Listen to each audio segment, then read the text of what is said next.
cybersecurity, regulatory updates, audit and compliance requirements with team BSc and CDSL. We are thankful to team BSc, Mr. Shiv Kumar Pandey, Group CISO, Mr. Ashish Patel, AGM, BSc Cybersecurity, Mr. Devendra Kulkarni, ADGM, BSc Cybersecurity, with BSc partner towards Security HQ of Cybersecurity, Mr. Burgate and Mr. A. Danan Vijay, and from CDSL, Mr. Rajesh Natkani, CISO CDSL. As discussed, the coverage shall include presentation followed by Q&A session covering various aspects of applicability of the new regulatory audit and compliance requirement and actionable points for members and related.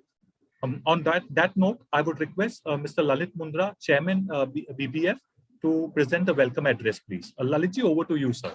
Yeah, namaskar sabhi ko. Welcome all the experts today. Ashish ji, Devendra ji, Burkate ji, Vijay ji, and Rajesh ji, and welcome all the participants from the BSc Brokers Forum member side. As we thought that though this topic is not a new one, we started getting the SEBI circular long back in 2018, and then we were supposed to start doing some activities since 2019 and thereafter.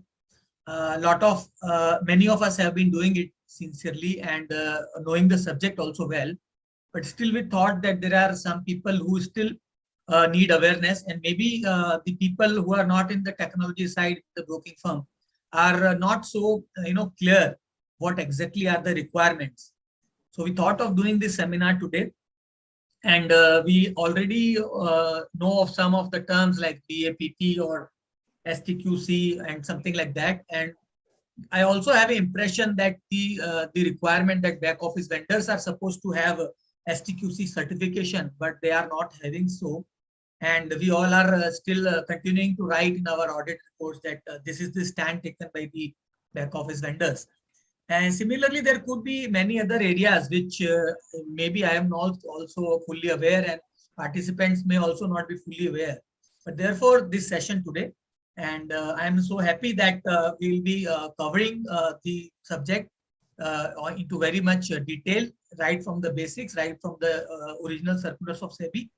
And I am sure that all the participants will enjoy the session today, and we will have a Q&A post the session. So thank you so much. Over to you, VSP. Thank you, Lalitji. Now I would request Mr. Ashish Patel to begin the presentation, please. As members, as always, after the presentation, we'll open it for Q&A. We'll request you to raise your virtual hands and you can ask your questions accordingly. So over to you, Ashish. Yeah, thank you, VSPG, for giving me the opportunity to present today. So, is the screen visible? Yes, perfect. Yes. Okay. So, to start with, like we have defined certain agenda items today, which will be like one is like there has been recently regulatory updates from SEBI for members and brokers. So we will touch upon that part, and then we will look after applicability of new regulatory and audit compliance requirement based on the recent SEBI circulars and how it is applicable for the members. Then also the actionables outcome of these compliance requirements from SEBI for the member and brokers, and how BSc technologies can help as part of their MSOC and cybersecurity portfolio to achieve these compliance requirements for members and brokers. And then at the end we will have Ashish, yeah, Ashish, sorry I'm interrupting, but your screen is not going ahead, and can you put it in the PPT mode, please? Okay, you are not able to see the PPT mode? No, I'm not able to see the agenda. I'm still on the first page. Okay, just a moment. Is it refreshing now? Yes. Yeah. Now it's agenda. Yeah. And you are able to view it in full screen, right? No, it is in normal presentation mode, so you have to put it in the screen mode. Actually, I am in a screen mode only. Just a moment. Okay, just a moment. Let me stop and reshare again. Just bear with me for a moment.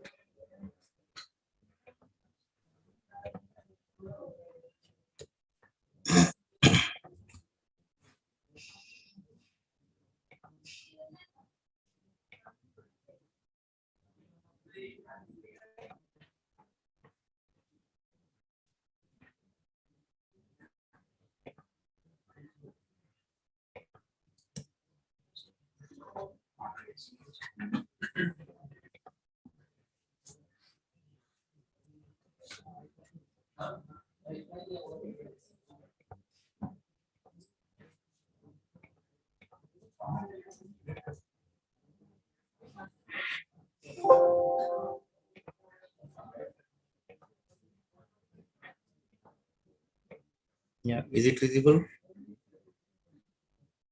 Yeah, now it's Yes, now it's fine.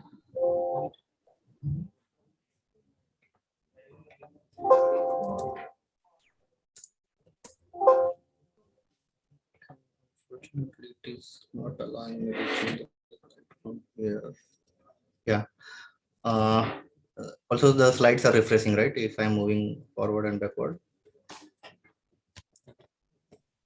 Yeah, Ashish, Hello. you can continue. Yes, Yes, yes, please. So the complete background of this session and we want to cover today is like the circular released by SEBI in 2018 for cybersecurity and cyber resiliency framework, and then further amendments done by SEBI recently in 2022 to the circulars. And as an outcome of these circulars, we will touch upon like what are the applicability and requirements from members and brokers. So we'll move ahead. So what are the directive requirements from the circular? So these are like one is like this SEBI wants to cover like for each and every member should have a formulate a cyber security and cyber resiliency policy, including key pillars of like to ensure that risks are managed in terms of cyber security and to ensure that they are able to detect, identify, protect, and respond and recover from these alerts. Also, each and every member has to appoint a designated officer to assess and manage cyber risk and respond to the incident, which is also a requirement as part of this recent updates to the circular. Similarly, each and every member has to formulate a technical committee and technical expert to review implementation of policies, which they have to define, and we will also touch upon like what all policies has to be present at members and in our subsequent slide. And at the end, there has to be a defined reporting procedure to report all unusual activities and events to the stakeholders as mandated by SEBI as well as to the exchanges and SEBI booth. Apart from that, they have also included the reporting requirement to certain and subsequent organizations. So in this like reporting to stock exchange, in terms of vulnerability space, each and every member has to report a conduct a VAPT first, like annually for all their IT infrastructure, and then whatever the vulnerabilities are identified, they have to first report as part of the identification and also ensure the closure within 6 months of the identification of the vulnerabilities. So this is one of the main requirement which is there. And apart from that, like on the audit report side, like submit declaration from MD and CEO that or partner and proprietaries that they have completed the audit and submit it to the exchange in as per defined procedures. Like for BSE, we have identified BFS portal where members are given access and then they can submit their reports as part of the compliance reporting for their end. And in system audit, like we have categorized members based on their nature of business and their applicability. And for members who are like using BSE provided BAU or FAO or BOL terminals, for them like system audit reporting is not applicable because that is taken care by exchange.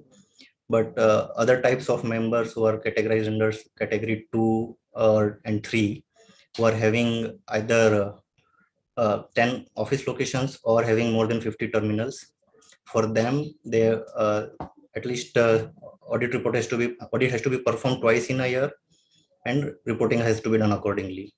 Similarly, members who is having who are type 1 broker but presence is 10 or more, presence is more than 10 locations and terminals are more than 50, then for them it is like once in a year. In category 3, it will be half yearly, who are like mostly algo based members. Then periodicity of submission for this regulatory and compliance requirement is like for VAPT, it is yearly submission. Then cybersecurity and cyber resiliency audit report, system audit report related submissions are based on applicability. It is either yearly or half yearly, based on the earlier table what you have seen. Incident reporting is this is the new requirement which has come up with the new recent release of CB circular, where any incident you have to report within 6 hours, any technical glitch you have to report within 2 hours. So that is a mandatory requirement by CB for all members and broker and even exchanges as well. Any cyber attacks, threats, bugs, vulnerabilities which are identified in your environment has to be reported within 15 days and in your quarterly report also, like which you are reporting as part of normal compliance requirements. And all this has to be done via BEFS portal as defined by BSE, because we have enabled our online system to seamlessly report these audit requirements as well as technical glitches in the system. So for technical glitches, I think we are still in process and will be enabled shortly, but rest of the things I think are already enabled.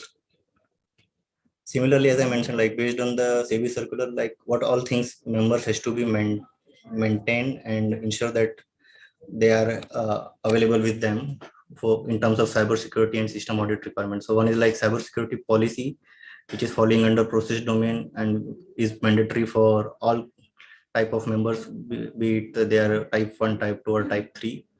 Similarly, they have to define a security focal spoke at their end for any cyber incident reporting or as a contact point you can consider.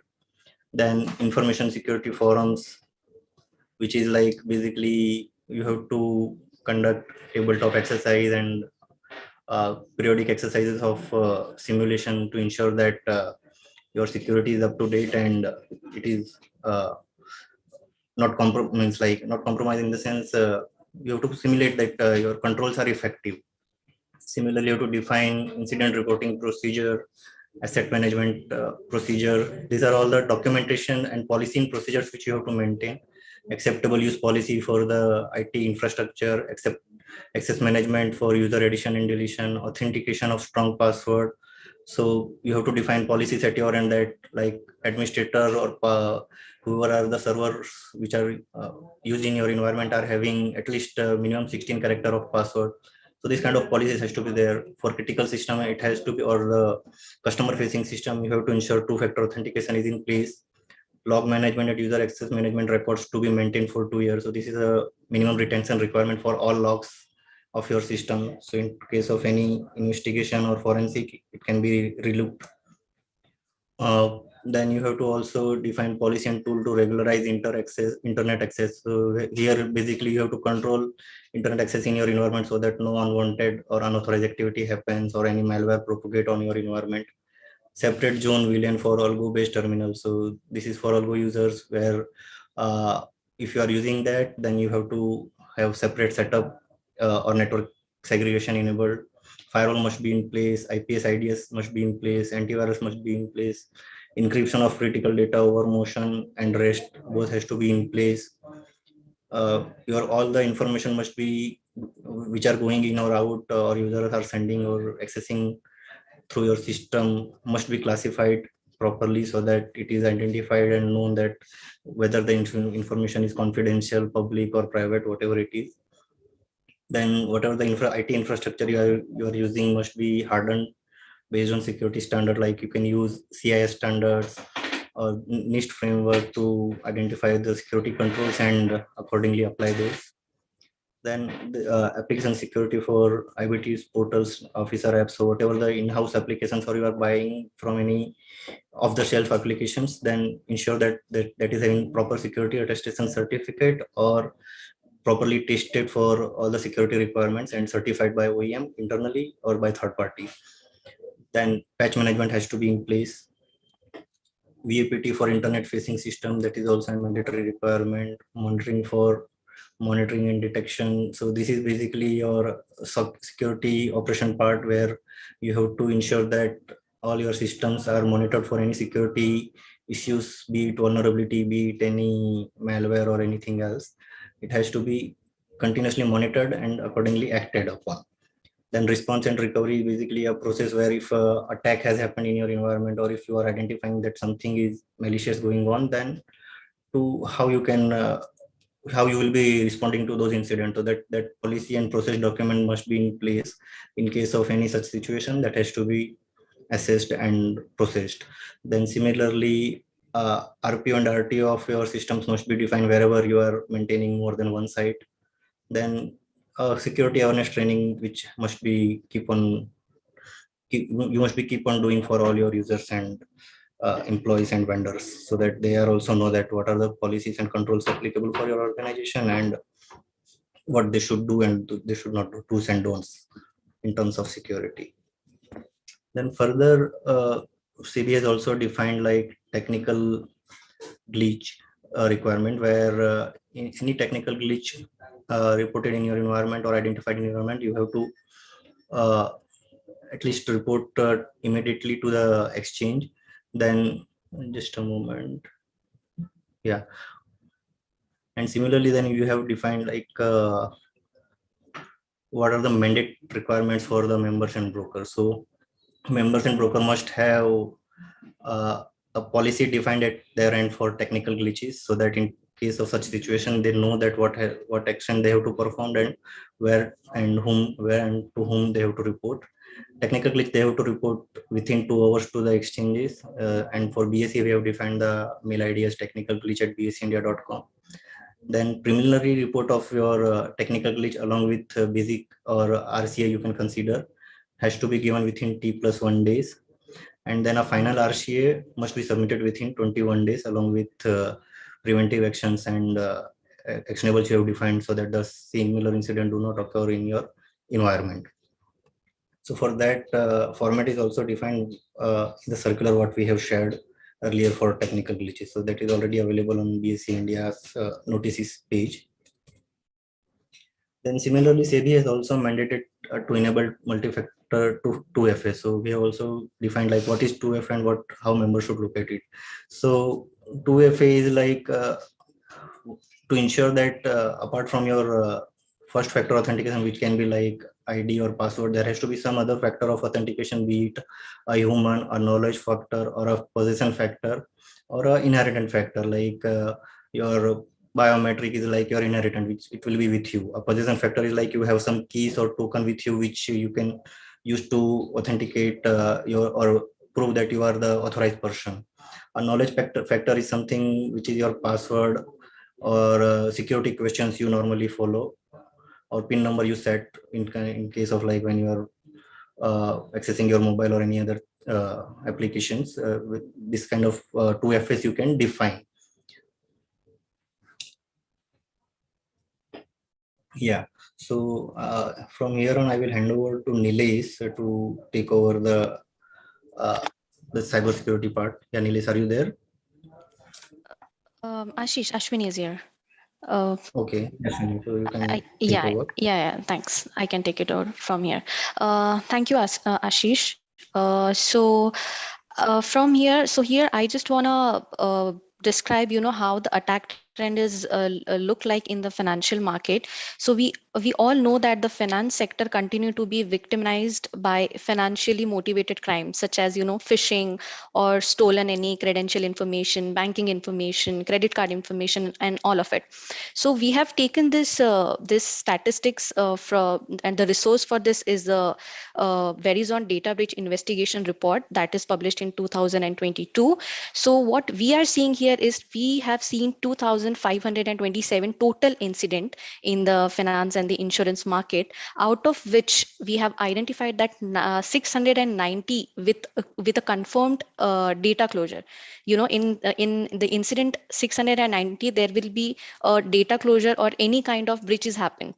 So the pattern could be anything. The pattern could be a web application attack. A pattern could be a denial of services, lost and stolen of assets, and all of it. Okay, but what we have observed that the top patterns are the basic web application attack and the system intrusion. The system intrusion where someone is trying to uh, take a advantage of your system. That's a system intrusion. So we have seen that top two patterns in this financial market, and which comprise of total 79% of the breaches. When we talk about who all are the actors, so in the third diagram in the pie chart, you could see that there are 73% are external factors, and the 27 are also the internal, which are happening inside your own network. When we talk about the pattern, we have observed the pattern over this time, and in the fourth graph, you could see that the system intrusion and the basic web application are also the pattern which is increasing throughout the time. That's a continuous pattern which we could see. uh, Also, when we talk about what kind of data is compromised in all this attack trend, so 44% of the personal data out, and also the major one is the credential, which is also crucial data. The credential and any kind of information related to the bank, the banking information. Okay, so that kind of information we are seeing in the data compromised. You could also see the percentage of it, and 44% we can see is a personal data that's been compromised in this kind of breaches and the attack. And what is actually the motive behind it? What is the motive of the actor for all this? So the majorly the 95% is obviously the financial advantage of it, and the 5% which we are seeing is the purpose of any kind of spy and all other things. So here we just wanted to show you still the finance sector is on a top when we talk about any kind of attack and breaches happening in this market. Yeah, Ashish, can we move ahead?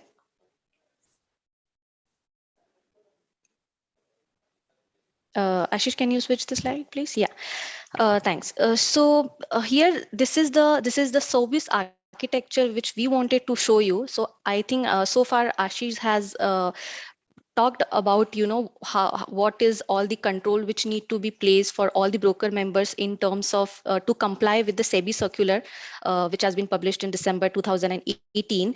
So this is how the service architecture will look like. We will be collecting all the data from the broker or from the broker members in their premises using few of the virtual machines, and the same data will be pushed to the centralized servers at the BSC data center.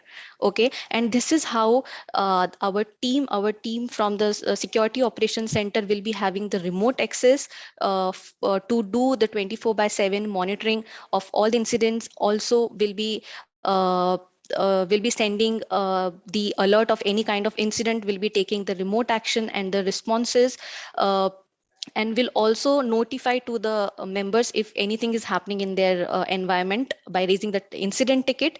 All will be available also to the broker members in the form of report, which we could also provide it to them at any point of time.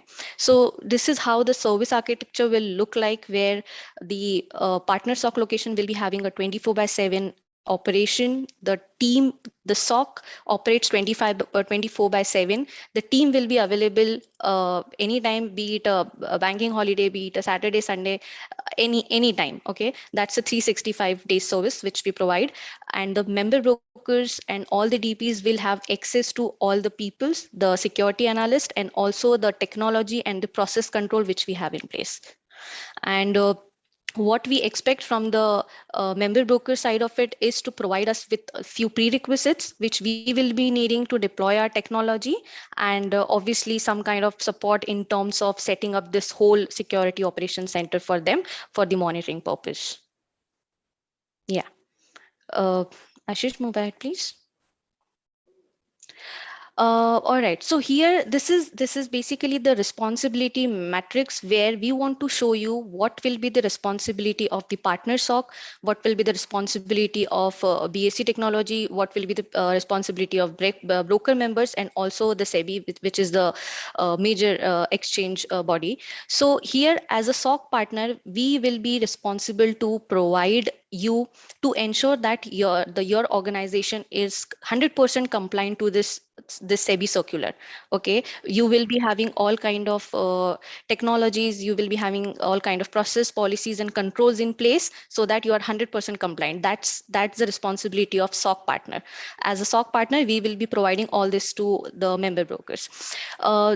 When we talk about the responsibility of BSc, so providing the data center space, providing all kind of network and the communication for the data flow between the SOC, between the BSc, DC, and also any kind of support in terms of IT infrastructure that will be also provided by the BSc. When we talk about what kind of support we will be needing from the member brokers, so that is providing us with the prerequisites. We will be needing few kind of prerequisites to set up our infrastructure. So we expect the brokers to provide us the same, so that we will help you to comply to this circular. Also, there will be the commercials will be involved, where the BSc will be helping you with the same. You will be interacting directly with the BSc for the same, because there will be a pay-per-use technology model which we will be using. And obviously, the SEBI, that's a policy making body, where they will be releasing this kind of circular to make sure that all the broker members are compliant, and there we will be helping you to make sure that you are 100% compliant to this circular. Uh, Ashish, you there? Sorry, I cannot see the screen.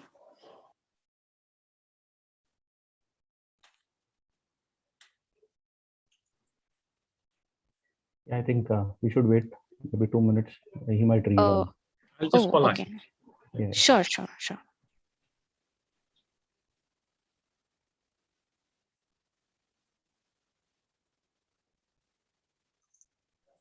He's doing it. He's just doing it. Yes. All right.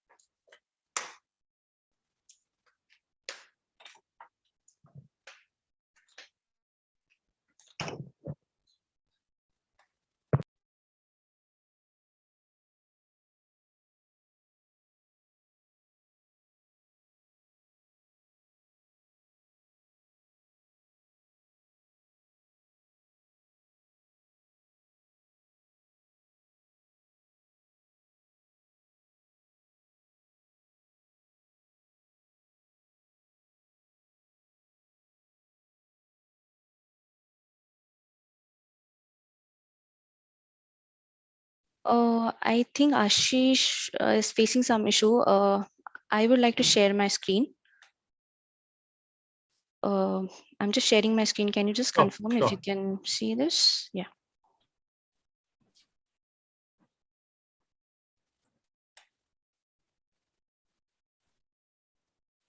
All right. Can you confirm if you can see my screen? I'll just put it in a presentation format.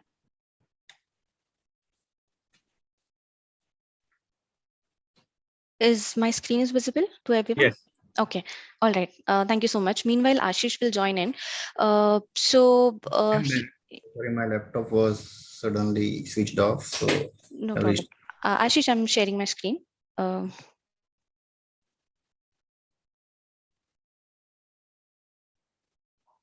Okay. So here, I think I have pretty much covered the responsibility matrix of each and every entity. After that, here, I wanted to show you how the commercial model will look like if any broker member would like to subscribe to the MSOC services. There will be a cost associated with that. So it's 850 per endpoint per entity per endpoint cost, which we have defined, and the minimum base package for this is the 100 endpoints. So for 100 endpoints, this 850 price will be applicable, and if someone is having less than 100 endpoints, then the price can be discussed on case to case basis. So for example, if any of the member broker is having 100 endpoints, with the unit price of 850, the total cost for the region would be 10 lakh 20,000 per year. So few of the agreements and the payment terms which we have listed here is that minimum lock-in period of 3 years, and the other charges and the payment terms can be discussed later on with the BSc. So this is how the commercial model will look like. So as Ashish has mentioned all the controls of this SEBI circular, we have crafted this MSOC service for the member brokers, which is going to cover each and every section of that circular to make your organization 100% compliant. So we have thoroughly reviewed that circular, and we came up with the service section, where the first is the threat management, where we will be doing the 24/7 security monitoring. If you will be having any kind of firewall, servers, database, and server any kind of database or EDs, we will be taking the log for the monitoring purpose, and we will be doing it by 24/7. That's a 24/7 service which we provide. Also, as the part of the threat management, we will be providing the next generation antivirus, and which will be also act as an endpoint detection and response for all your endpoints, where the license and the deployment and the technology stack is also will be provided by us as a partner. Moving forward, the incident response, that's a different section which we have identified from the circular, and as a part of that, we will be also helping you to provide the incident response if anything will happen in your infrastructure. We will be also giving you the access of incident response platform. That's a platform which every broker member which will be subscribed for this MSOC service will be having access to that, where they can review all the incident which are happening in their infrastructure. Even for the audit purpose, if any exchange body is needing any kind of audit logs, any kind of report, the same can be obtained from this platform. So this platform will be also the part of the service. As the compliance management, which we have identified as another section from the circular, we will be conducting a VA scanning for all the external facing IPs, and as the deliverable, we will be providing the report which will have the list of all the vulnerabilities which we have identified in their infrastructure, and that's an annual activity which we will be conducting for all the broker members. As a part of compliance management, this is also one of the mandate made by the SEBI, is to conduct a security policies and process to be maintained and everything. So we will be helping all the broker members to define all the security policies and also help them to develop this kind of processes. And that's also annual activity which we have identified. That's a frequency defined in the circular. As a part of the reporting, we will be giving the quarterly SOC report as a part of the MSOC offering. Also, there will be another report in terms of endpoint compliance. That's a quarterly report which we will be providing as a part of MSOC service. The last section which we identified from the circular is the security awareness training. That's a training that's a very critical section, I would say. As a part of security training, we will be conducting this kind of awareness campaign, security training for all the IT as well as non-IT employee of the organization, and this will be the quarterly assessment which we will be providing as a part of the MSOC offering. So here we have listed what will be the MSOC offering, which will be aligned to the SEBI circular. Moving onward, Just want to add something over here. So like this is based on SEBI circular, and also like in recent change where certain members will have to do it half yearly audits or VA scanning. So that also we can discuss and define on case to case basis. So this is a standardized from the type means like minimum base for any member and broker, and then based on the applicability, the engagement structure can be changed. Yeah, Ashwin, continue. Yeah, that's right. Thank you, Ashish. Moving forward here, we have listed all the 8 deliverables which will be there as a part of the MSOC service.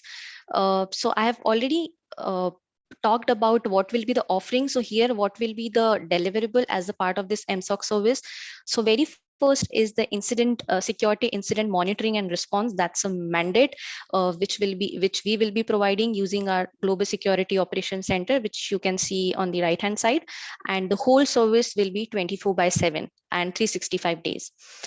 Also, here are the few snapshot of the incident management platform, which I was talking about, where all the broker members who subscribe to this MSOC service will have access to this incident management platform, where they can see all the incidents, all the audit logs, all kind of reports, whether it's auto-generated or the reports which we provide as a part of the service.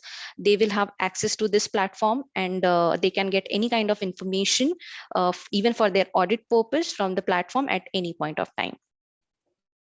Also here you can see few of the snapshot which we have shared with the brokers members so far as a part of this service, which covers your employee awareness. So these are few of the emails and the posters which we have prepared, like just to give you an example how to defend yourself against any kind of phishing. So here our team has listed down a few of the measures which you could apply in your environment. And so we will conduct this kind of activity, and we will share this kind of posters and email on a frequent basis to all your employees, be it a IT department or a non-IT.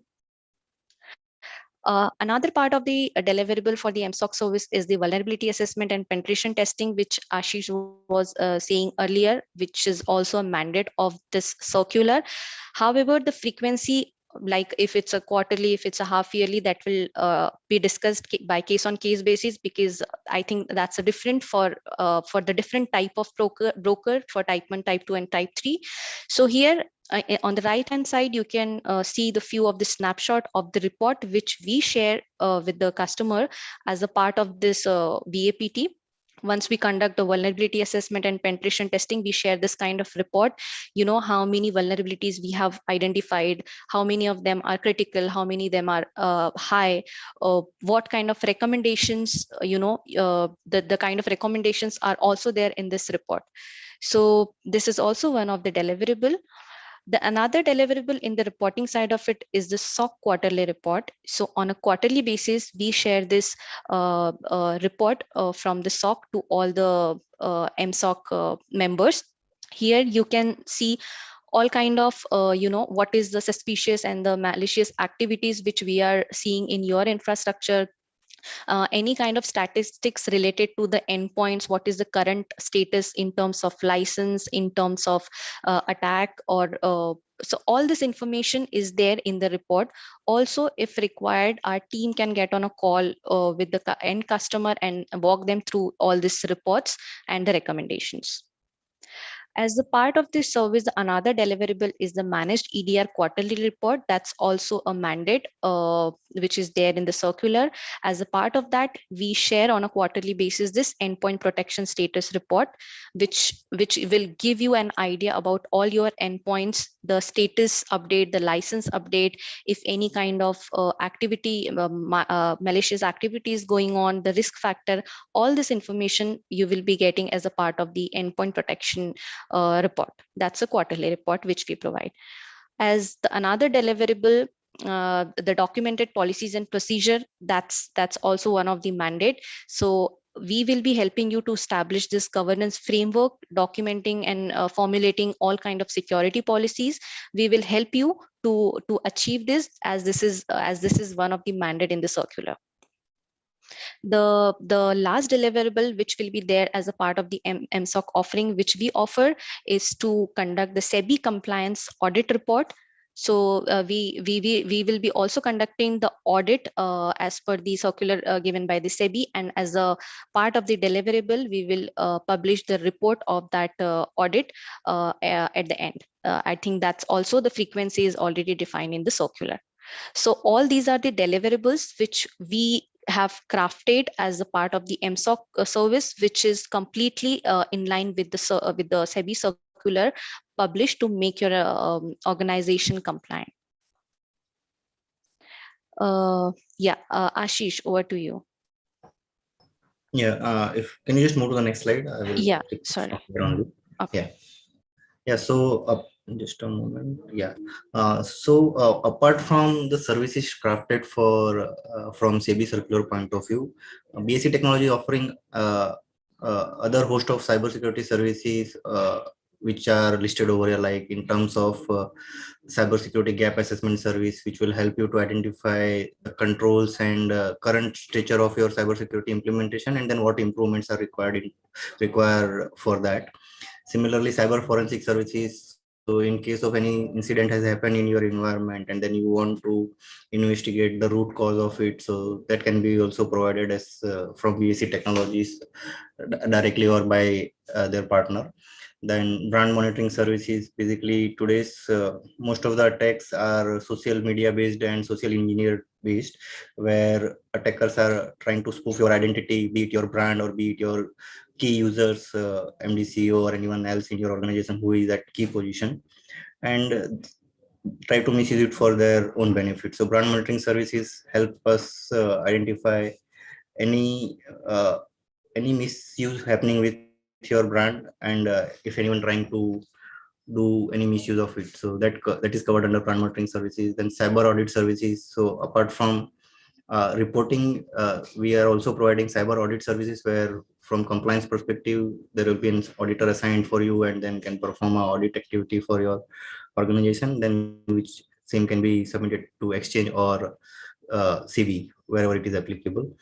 Then similarly, ISO standard policy drafting and certification also. So ISO 27001, 22301 for BCMS or ISMS, that we can do. Consulting services for cybersecurity and cybersecurity technologies. So if you want, BSc technologies help to identify your cybersecurity requirements and then how to do that we can cover as part of this. In case of your environment is large and then you want to have, you do not want to have a shared SOC, but rather want to have a dedicated SOC for within your premises or within your environment. So we can help you establish that and run that. Then web application security assessment. So nowadays, like most of the applications are on web or mobile. So we provide web application security assessment services where we can test your application for any vulnerabilities and then try and help you fix those vulnerabilities as we assess it. And then if your environment is large and then you want separate schedule for vulnerability assessment and penetration testing, so we can cover that. So these are all additional services which is over and above MSOC services what we are offering. And for Ashwini, can you move to the next slide? And for any inquiries, you can either visit our website at msoc.bsctech.in, or can write us on msoc@bscindia.com or on my mail ID ashish.patel@bscindia.com, and then we will get back to you and further work with you to decide the scope of services and engagement for that. So yeah, with this we can now move to the Q&A. Thank you, Ashish. Thank you, Dhanvijay. Now, we would request the members to kindly raise their virtual hands to ask your respective questions, please. And we take you in one by one. Ashish, you can stop your screen share. Yeah, Ashwini, I think you have to do that. Yeah, I'll just stop it. Thank you. Thank you. Hello. The screen is still on, huh? Am I audible? Yes. I've been querying if we are not getting the SCQC certificate from our vendor, and in every cyber audit we have to submit the non-compliance or work in progress. So what is the solution for that? Ashwini? Yeah, I'm here. Hello. One second, please. Yes, now we can see. Yes. Pooja, please ask your question. Yes, is we not getting the SCQC certificate from our vendor, right? And in every cyber audit, we have to submit the non-compliance. So Yeah, what is the correct. solution for that? Because vendor is not providing STQC certificate. Do you want me to take that? Yeah, Rajesh, go ahead. Yeah, okay. So, Pooja, we understand that it is not a non-compliance at your end, but it is rather a non-compliance at the vendor end. But right now, most of the broker community is having this issue where, the software has been, I mean, the demand is for an STQC certification, and normally the STQC certification right now, it is taking about 2 to 3 years. Okay, so there is nothing that you or I can do about it. It's just that all of us will have to push that particular vendor, because most of these vendors are common, is what I understand. I might be wrong, but maybe Lalit or Vispi can correct me here. Most of these vendors are common, and we all will have to push these vendors to get the STQC certification on a priority. That is all I can say. But right now we understand that there is a non-compliance, and we have already highlighted this to SEBI in multiple forums. So I'm just assuring you guys that we have already spoken to them about this, that this is something that we cannot do anything about it. And this is something that we'll have to chase the vendor to get the certification done, which normally takes about 2 to 3 years. So, and there is a long process around it to get this certification done. So right now, I understand that it will be a non-compliance from everyone. But as a broker, we have to submit non-compliance in every cyber audit report. Then we have to submit ATR or CAR.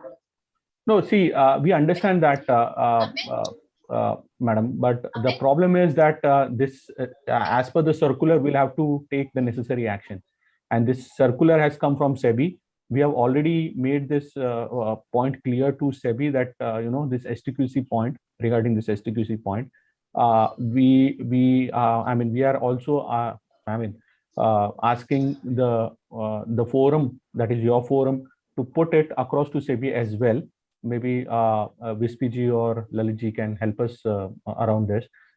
We will also put it across to them. We have already done that. So there is nothing that we can do right now except that give a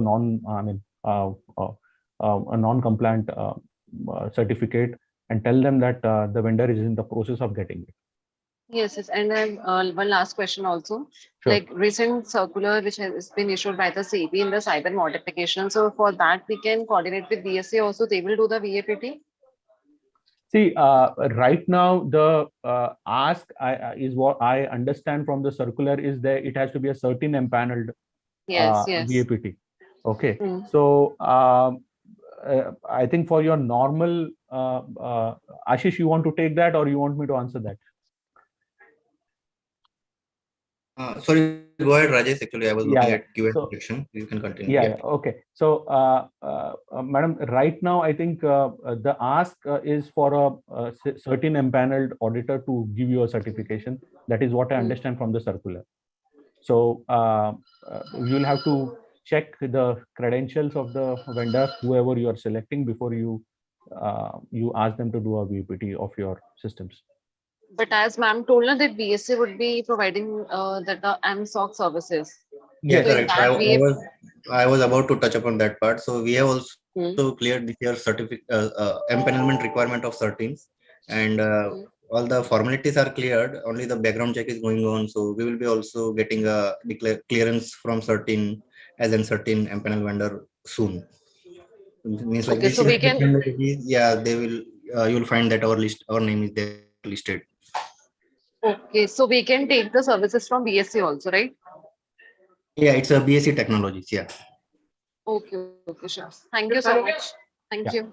Yeah, hi Ashish, Shishir here from MK. Dipti, your question, please. Dipti Yeah, Mahajan. so yes, so I have a couple of questions with respect to the last template which we have issued.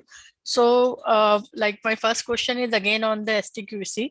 So STQC certification is not a straightforward thing. Once you get it in 2-3 years, every time you make any changes in your back office, you have to get yourself recertified. So which again is a lengthy process. So are we expecting and we are aware of that the way stockbroking or exchanges work, and we are getting these updates in the back office applications or the process based reporting. These things changes very frequently. So my suggestion is like we should try to understand like the operational and procedural aspect and try to present that to SEBI rather than pushing our broker back office vendor to get the certification. I mean, one time they can get that, but how they will continue to update it on time to time basis whenever there are regulatory changes in the file formats or anything. Yeah, madam, you rightly put it. So any version change that happens, it has to go back to STQC. Yeah, that is the challenge. I completely agree with you, and that is the reason why we had made this representation to SEBI.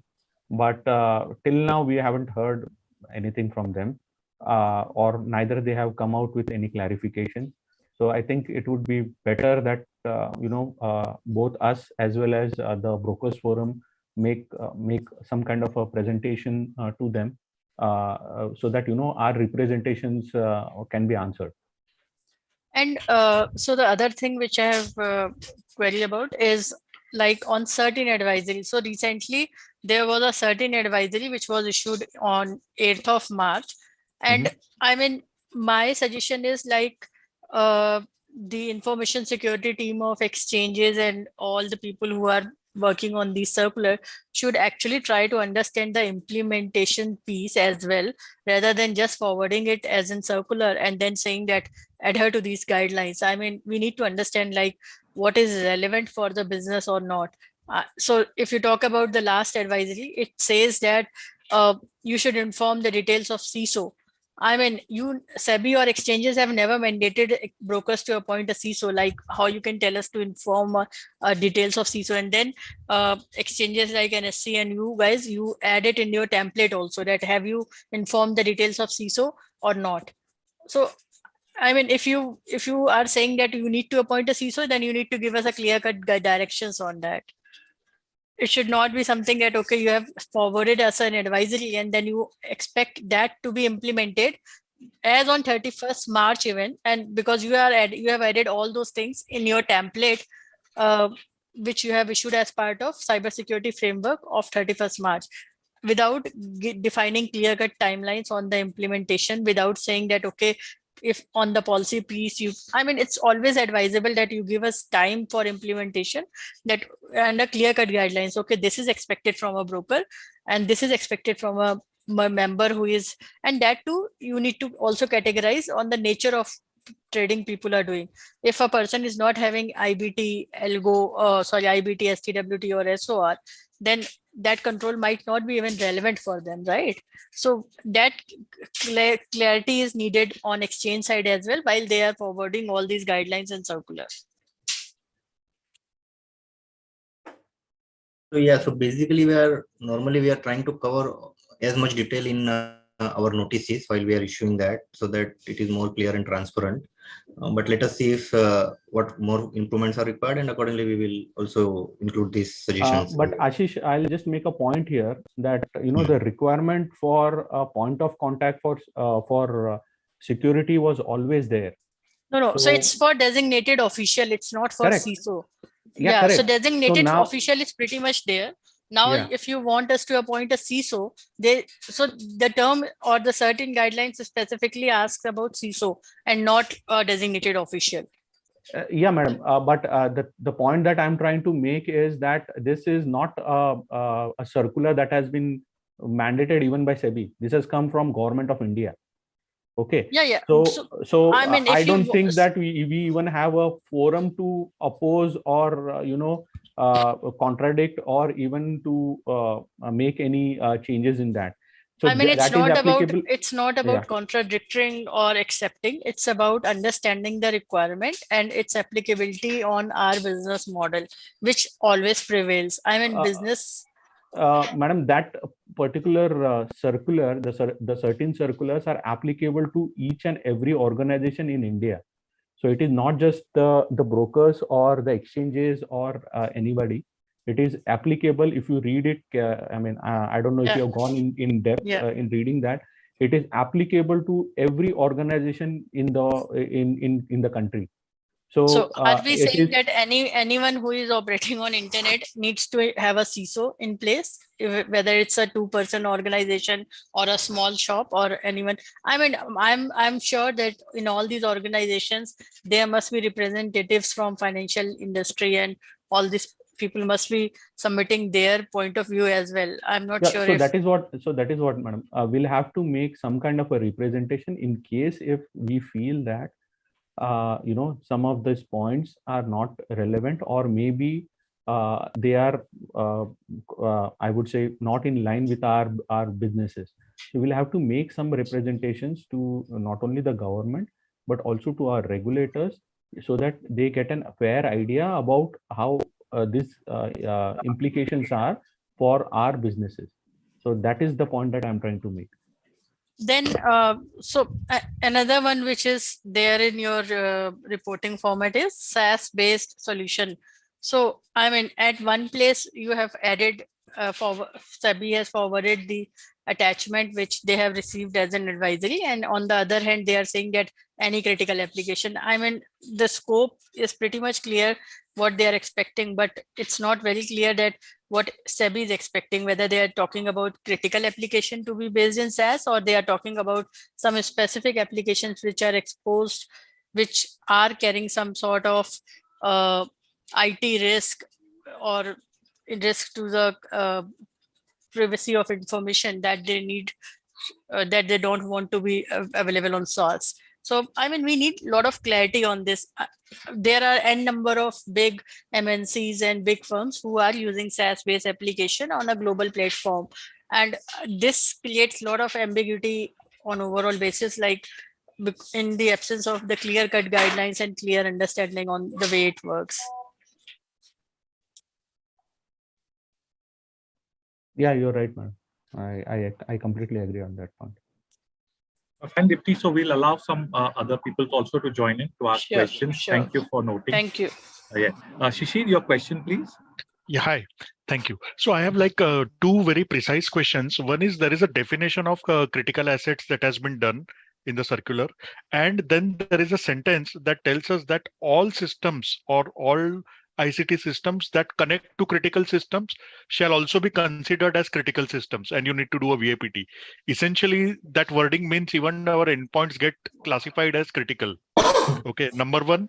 And the second question is about, see, today we are required to report individually to the stock exchanges and depositories. Okay, so why is there no central reporting mechanism? If SEBI needs us to report, why can't we directly report to SEBI or any authority that you say, but one report?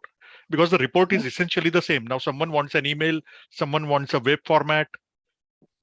Okay, and when we complete our reporting on a quarterly basis, does the regulator or the exchanges, do you publish some kind of a summary so that all the brokers know what kind of incidents have happened in the Indian markets? That's all in terms of my questions. Ashish, Devendra here. Yeah, Devendra, go ahead. Yeah. So Shishir, Devendra Kulkarni here.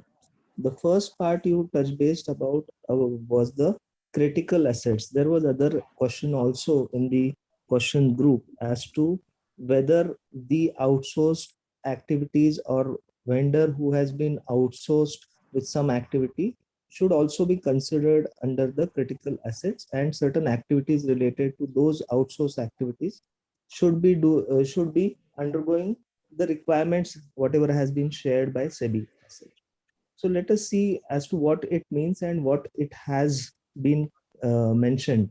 So all these requirements, if we go back, the first stage or the first step, that was IT Act 2000 amendment in 2008 and 2013, and also SEBI has also published its cybersecurity circular in 2018 December 3rd, and which has mentioned certain mentions. Now, obviously, over a period of time, there has been requirements as well as there has been representations related to all these things. As a result of which, if you see the 7th June circular of SEBI, there has been an amendment related to the VAPT part as such. So, why VAPT requirements have been amended? because there was a need for clarity and there was representation from multiple forums, from members to exchanges and also exchanges to SEBI, wherein SEBI has been having a democratic way of listening to the ecosystem as well as considering their representations as such. So that's where there has been a change related to the VAPT part and the scope of the VAPT part. What it essentially means is that previously it was said and read as that only internet facing systems need to conduct VA and PT as such. So that was one part. But if you read the recent circular 7 June, they have been very clear that whatever are the infrastructure that is related to the trading, that you need to that needs to be undergoing the VAPT part. Obviously, endpoints also come under this scope, as well as if this activity has been outsourced somewhere, like if you have a back office vendor who does this activity, he also has to undergo the VAPT. Maybe that based on the agreement, there are lots of clauses in the agreement that may govern this or may demand this, and the same clause or same reporting has to be there from your side on. Yeah, but Devendra, I'm sorry. See, I'm just repeating this. But when we say that ancillary systems used for accessing or communicating with critical systems, and you say that endpoints get covered in this. However, I mean, VAPT is, see, if you tell us that you need to be having updated patches and submit the patch management status, that's another thing. VAPT is a different exercise, which is typically carried out only on server operating systems and applications, not on desktops. Hello? Hello? Devendra, we can't hear you. Ashish? Yeah, you are audible. I think. So basically, see, my point here is that VAPT is not something that is carried out on desktops, right? Correct. So these definitions are kind of killing us, in fact. Yeah, but this is what right now SEBI has defined. No, I so think let us Shishir, yeah. Ashish, sorry, I'm interrupting you. I think Shishir, the point that they are trying to make is your PC or your, I would say, endpoints are connecting to a critical system in the environment. Okay, let's say, for example, you have the system connecting to the BSC or the NSE, or for that matter, any of the depository. So if that is vulnerable, and if that gets, gets some malware or something, it is bound to infect everybody in the system because it is directly connected. I fully take that point and that agree. is the point where from which originated, and this is the the background and why they have, I think they have put this point in the VAPT. No, but in the current state, see, and now the VAPT has to be from a certain empaneled auditor. So do we expect that all 1,000 endpoints in the organization are, we carry out a VAPT of 1,000 endpoints in the organization using a certain empaneled auditor? No, but was that the intent? Is a bit doubtful. See, you can ask us to submit patch levels and vulnerability status through our platforms. But a certain certified auditor to carry out VAPT of desktops, I think is unheard of anywhere in the world. No. So I would just like to add over here. Normally, the endpoint security solutions, what you use, they normally cover your VA part in terms of minimum security configuration and patch level. Correct. So that you should look at this way, like that if that is covering that, even in terms of like the EDR agent what we are providing as part exactly of it covers that. But when you say, see, part, the definition of VAPT under the circular is that it has to be done by a certain certified auditor. I don't understand how is someone going to comply with it at all. Anyways, I think, yeah, and then we can go to the next question. I don't think there is an solution to this right now, the way the circular is worded. So Rajesh, you want to comment over here anything? No, I think we can go to the next one. No problem. So your point is valid, Shishir. So let us also see what other options we can suggest in this. Yeah, I think we can go to the next question. Yeah. Nileshbhai, your question, please. Thank you, Shishir. Yeah, my question is related to Rajesh ji. See, going back to the STQC, I am basically a back office solution provider, Comtech. So now, see, all the back office vendors are facing these issues of answering related to STQC. Now, is it possible for anyone first, I mean, the technical team or the SEBI or any MII, to first explain what exactly it means? Because the authority, STQC, I don't think they are responding it properly. See, the secondary subject is whether it will take 2-3 years or other things are not relevant. First, the fundamental changes which are required at the application level that needs to be guided properly before even we ask or think of. I mean, representing all the back office vendor, but the common issue is this. So, is it possible to arrange a meeting with technical people or the people who are specifying STQC and basics? Nilesh bhai, we will try at forum level. Since we were not approached by any of the back office vendors so far, but today we have learned that this is a problem which back office vendors are facing like this. So we'll make attempt for a joint meeting with someone from SEBI. Because Lalitji, in fact, we tried speaking to even NSE exchange, a few people and other thing, but I mean, no authenticate response has been received. Okay. Yeah, point noted. Yeah, thank you. Yeah, thanks. Nilesh, any question further? Ajay ji, your question, please. Yes, sir. Hi. Sir, actually, I have one query regarding the same STQC certification. Actually, our back office vendor is also saying that the cost for the certification is huge. So, how can we provide it? So, that is our question, that how we can comply that point. So see, Ajay, right now we do not have an answer for this because this has been something which has been mandated by SEBI. So I think a representation has to be made to SEBI regarding this, and maybe they can take a call regarding this particular issue, because this is not just with one vendor. It is, I guess, it is with all the vendors that are there in the market. Okay, sir. Okay. And sir, actually, we are also preparing the policy that is a technical glitch policy, and actually, we required some assistance from your end, if you can provide to us how we can prepare for this policy. Yeah, so we can support you with that.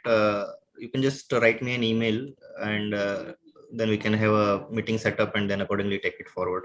Yeah, yeah. Sure, sir. Sure. I will write a mail.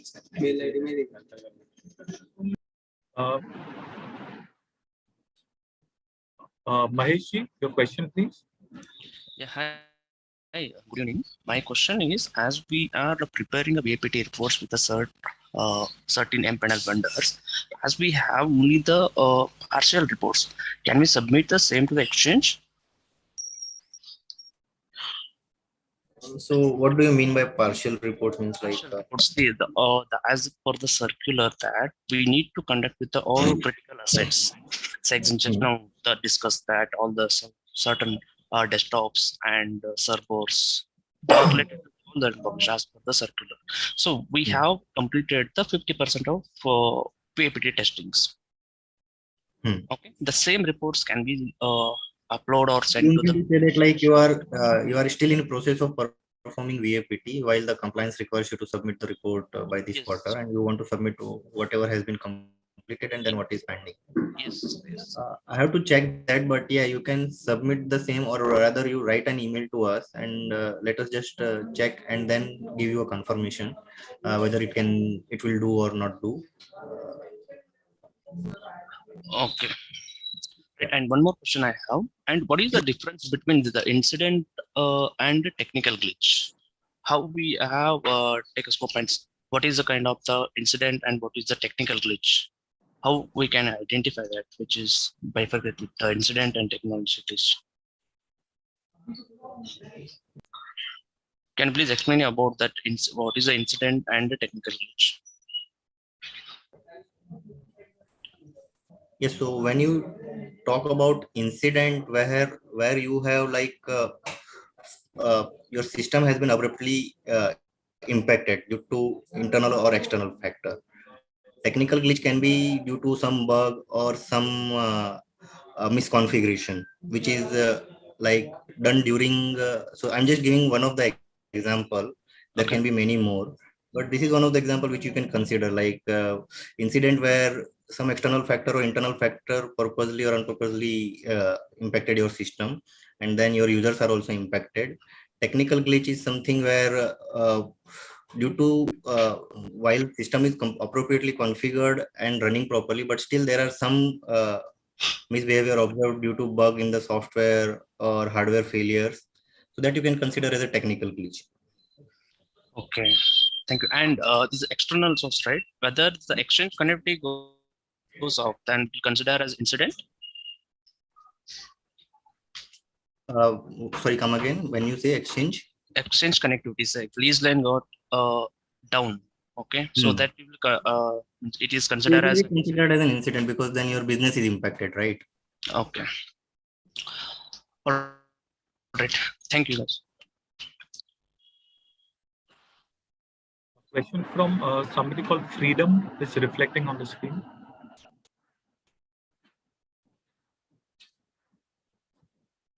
Anjali, your question, please.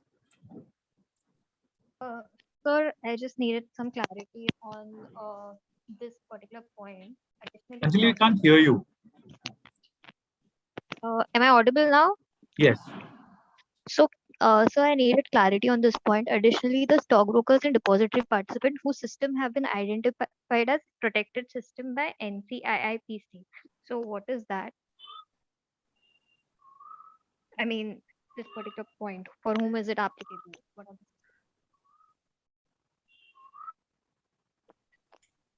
Can you just repeat the question? I could not hear it completely. Okay. The stockbrokers depository participants whose system have been identified as protected system by NCIIPC. So yeah, so this is like this National Critical Information Infrastructure Protection Center. So based on the volume and the nature of entity and their criticality at national level, they are declaring few of the companies of India, be it private or government, as a national critical infrastructure. So if your organization has been falling under that category and not certain, NCIPC has declared you as an protected entity under their jurisdiction, then those controls will be applicable to you. Okay. Only when they identify us as. Yes. Yes. So Anjali, they will approach the organization and they will inform you or maybe your MD stating that they have identified you as a critical organization, and they will start the process of identifying what is critical within the organization, and so that you take a relevant action and put in the necessary controls. Got it. Thank you, sir. Yeah. Aniksha, your question, please. Yeah. Sir, I'm having question on 2FA, two-factor authentication. So a second factor, say one of the factor is possession factor, wherein in PPT I've seen that mobile device can be considered as a possession factor. So can IMEI of the mobile, can we consider that as a possession factor for the purpose of this 2FA, binding of that device? Yeah, it can be considered because then IMEI will be unique. But yeah, that can be also spoofed. So nowadays, like the 2FA solutions which are coming, they are not only dependent on IMEI. They are creating their own signatures within the device, so that even someone spoofs the IMEI, the 2FA will not work from that device. So that way it adds layers of security even for mobile apps, which are used for 2FA. Okay, sir, but with this recent circular issued by exchanges, so that can be considered under possession factor, right, as of now? Yeah, for identification and uniqueness, you can consider that, okay, this user is using this IMEI device and unique. But the solution what you are using for 2FA, it must have additional controls, because while you will meet the compliance requirement, there will be some loopholes which you should ensure that should not be present while you are taking any solution or creating your own solution. Okay. So what type of additional control would be required then apart from this? Additional control in the sense like while you are selecting a solution, you must check with them whether if they are providing a mobile app based 2FA solution, what kind of security controls they are applying apart from device identification. Like it should not be only binded with IMEI for No, so uniqueness. it would be two factors. Also, so one factor would be mobile binding device and second factor would be say PIN or password. Yeah, so password would... Shrenik, what the point that he's trying to make is that the software, whatever you are selecting to be put in the mobile app, should have the necessary security controls other than the IMEI. So IMEI should not be the only factor.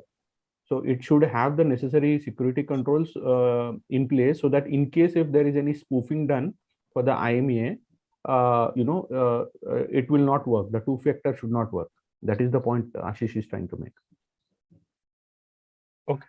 Because to achieve 2FA, you will not only be able to do it with only with IMEI on the mobile. On the mobile, you have to also apply some software solution to recognize that as a second factor device, right? So for that matter, you have to look from this perspective. Sir, can we link this with this recent circular, no, wherein for every login they are saying it required to have 2FA. So whenever client logins, we need to have 2FA on say mobile app. So can we consider that binding as one of the factor, possession factor? Yeah, you can consider that. Just also you have to ensure that when you consider that as a possession factor, it has the required controls also, so that it is not bypassed easily. Yeah, sure. Okay, thank you. Your question, please. Hello.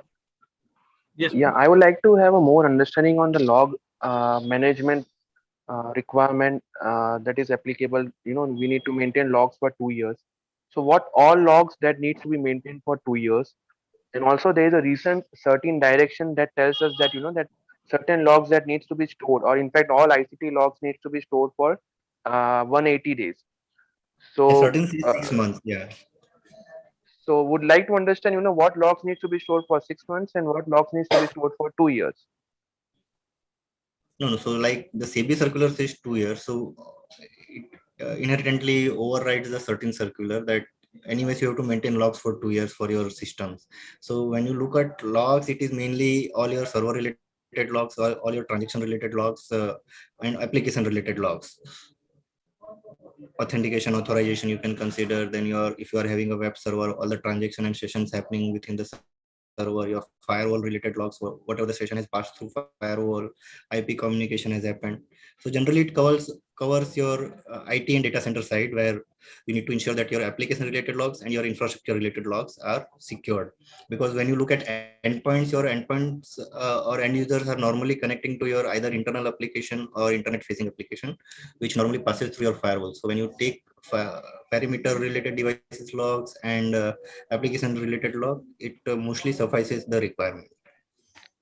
So basically when let's say an example of web server logs that you just told, so do we need to maintain each and every logs of web server, or only the failure? So there might be the logs of 200 response code as well. Okay, so do we need to maintain 200 response code logs as well, or only the 400 response code or certain attempts that have been made by the external visitor? Only those logs that we maintain, or every web server logs that need to be maintained? See, Mitul, the point that is from a forensic perspective. Okay, let's say tomorrow there is an incident. All these logs will help you to identify where exactly the breach happened and from what was the point of entry and what data has gone out of your organization. So you'll have to look at it from that perspective whenever you are planning to do or trying to integrate any kind of a log. Okay. Basically, it would also require 200 log, because even a successful attempt may later result in some kind of incident or financial loss. And to investigate that, you have to have complete log details with you. So it will be that way. See, tomorrow there is an incident that has happened in your organization. How will you, and in case if this is for your, let's say a police case or something happens, wherein your forensics has to be done to identify whether the hacker was successful in getting into your system or not. you will need those 200 logs, right, to identify whether his attempt was successful or not successful. Okay. Okay. So think it. Yeah. So think through Yeah. from that perspective, what kind of a logs you will need before you integrate any device with your within your systems. And the second question, yeah, thanks for answering the first one. The second, uh, uh, uh, the questions was related to the cyber incident that we need to report on a quarter basis, and again now the new directions that tells us that need to be that we need to report within 6 hours as well. So basically, only what I have an understanding is that only the incident I have to report it, right? Or the all the attempts that I am facing on the firewall, all the attempts or the probing or the scanning that are happening on my network, that also needs to be reported. So it will be mostly incidents like where you are impacted due to that. Yeah.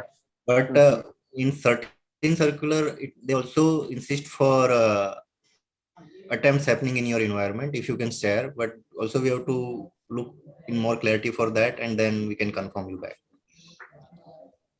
Okay, because there might be few attempts that are happening on a daily basis. Okay, but those are not all the incidents that are that have Correct. occurred. Recurrence are continuous, so Yeah. those are Yeah. all. So yeah, your point is Yeah, valid. but Mitul, also please try and understand that one of them, even if your perimeter devices block it, but if one of them is successful, you will need those that will have to be need to be reported. Yeah, that is definitely agreed. That if anyone has breached the system or my perimeter firewall or something perimeter device, that will definitely be reported.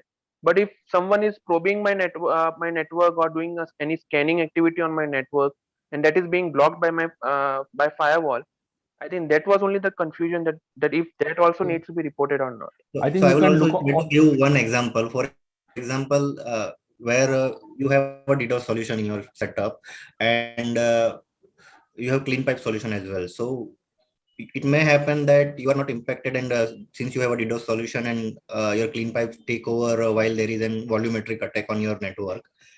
But in that case, it will be considered as a reporting requirement because the attacker was able to successfully trigger the DDoS appliance to move to clean pipe. Means they are able to attack you properly, and then your environment was impacted in a way. So those kind of thing, it may have happened that you are not impacted directly, but indirectly you are impacted because your clean pipe solution was triggered. Then in such situation, you have to report that yeah, it was an incident. Yeah. So this is also an incident, but again, only the scanning. If someone is have installed That Nmap is why tool I and have is given yeah. example, because in this category, like the DDoS example, you will consider that okay, I am not impacted because my solution has taken over. What controls I have implemented that has worked properly. So that way you are correct. But in that case, also you have to report since the solution was triggered for the mitigation.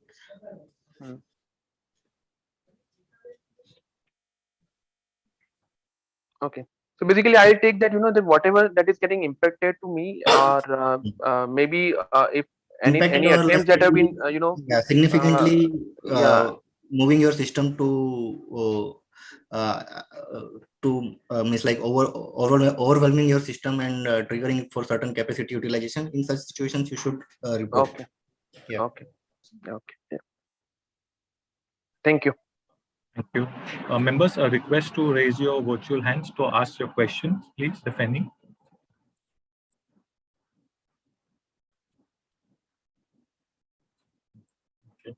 Okay. There are no hands raised at the moment. So I would request Rajesh, if you would like to say some concluding remark, followed by Ashish with some concluding remarks to the members, please. Rajesh, please. Yeah, thank you, Vispiji. And first of all, I would like to thank you for arranging the and also Ujwalji for arranging this particular meeting. Uh, uh, I think it was a wonderful session, and I think I hope that it was very useful for the members. And in case if you need further clarification, you can always reach out to us, and we will be glad to help you out. I think one point I would like to make is, I think which has come out of this particular session is that I think regarding that STQC point, I think we will have to make take it in the appropriate forum and discuss it with SEBI. So I again thank you all for arranging this particular meeting. Thank you, Rajesh ji. Ashish ji, you would like to ask? Yeah, so thank you to all like panelists who are part of this webinar session today, and to all the participants who have joined today and providing their feedback and their understanding of current circulars, as well as their challenges what they are facing with it. So as Rajesh mentioned, yeah, we will jointly work and try to get answers to those which are still unanswered or open or having ambiguity, and then we'll try to figure out and come back while we are connecting next time. So thank you all. Once again, thank you, Rajesh ji, thank you, Ashish ji, Dhanvijay, and members for attending this session. If you have any further queries, you can post it on BBF Google group. You can approach BBF, and we can simultaneously request CDSL and Team BSc to support on the same. On that note, once again, thank you for joining today's session, and we look forward to connecting for more future sessions, please.